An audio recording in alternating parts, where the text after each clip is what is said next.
मला कधी कधी साहेब मी टीव्हीवर पाहतो, आज महाराष्ट्रामध्ये महायुतीचे 3 पक्ष आहेत, भाजप, शिवसेना, राष्ट्रवादी काँग्रेस पक्ष. आता अजितदादांचा तो एक वेगळा पक्ष झालेला आहे.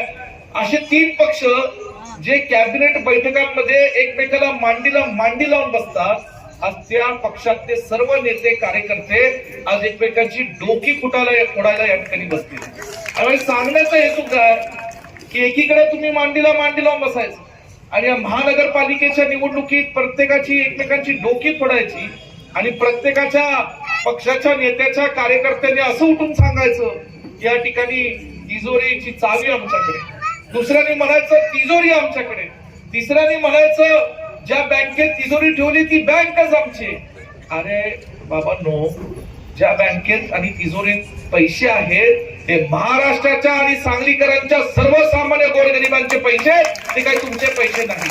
महाराष्ट्रातली कुठलीही महानगरपालिकेची निवडणूक असो ही जी आज होतीये आणि येणाऱ्या 15 तारखेला ज्याला आपण तुम्ही मतदान करणार आहात, ही निवडणूक खरं मागच्या 3-4 वर्षापूर्वीच व्हायला हवी.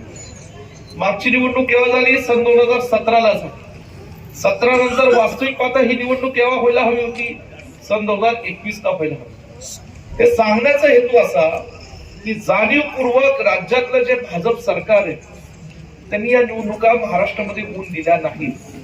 त्याचं कारण म्हणजे त्यांना प्रशासकाच्या जीवावर संपूर्ण महाराष्ट्रामध्ये महानगरपालिका चालवायच्या होत्या.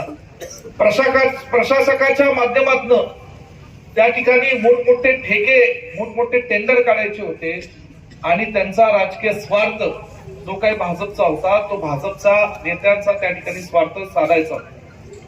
आज सुप्रीम कोर्टाने इथं आदेश दिला महाराष्ट्र सरकारला, म्हणून महाराष्ट्रामध्ये आज लोकशाही पद्धतीने इथे निवडणुका होत आहेत आणि तुमच्या मतदानाच्या माध्यमातून पुन्हा एकदा आपला जो हक्काचा लोकशाहीचा आवाज आहे, जो आपला नगरसेवक होऊ शकतो आणि जो आपला नगरसेवक ज्याला आपल्या परिसरातल्या सर्वसामान्य लोकांच्या अडचणींची, प्रश्नांची जाण आहे, असा अभ्यासपूर्वक एक नगरसेवक महापालिकेत जाऊन आपला आवाज उठवू शकतो, असा आता पुन्हा निवडून देण्याची संधी तुम्हाला मिळालेली आहे. पण आमदार या ठिकाणी भाजपचे काय नेमकं आपल्या प्रभागासाठी केलं, काय नेमकं सांगली शहरासाठी केलं, हा जाब विचारण्याची वेळ आता या निवडणुकीच्या माध्यमातून आलेली.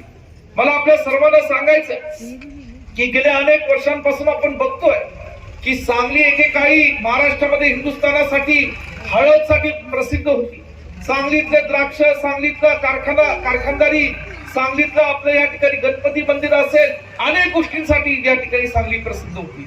परंतु नजीकच्या महिन्यांमध्ये, नजीकच्या काळामध्ये सांगलीचं दुर्दैवाने प्रसिद्धी कशामध्ये झाली तर इथं वाढत्या गुन्हेगारीमुळे झाली, इथं होणारी नशेखोरीमुळे झाली, इथं होणाऱ्या या महिलांना जी भीती वाटते संध्याकाळची बाहेर पडायला.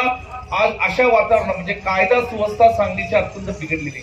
आणि म्हणून मला म्हणायचं की ही सांगली खरं आपल्या तरुण पिढीच्या साठी वाचवायची असेल तर चांगल्या विचाराची नगरसेवक आणि आज या विरोधकांना आणि सत्ताधाऱ्यांना जो माज आलेला सत्तेचा त्याचा विचारणाऱ्या लोकांना या ठिकाणी महानगरपालिकेत आपल्याला पाठवण्याची आवश्यकता आहे. आज आम्ही काँग्रेस, राष्ट्रवादी काँग्रेस पक्षाने ताकदीने महानगरपालिकेमध्ये या ठिकाणी चांगले उमेदवार तुम्हाला दिले.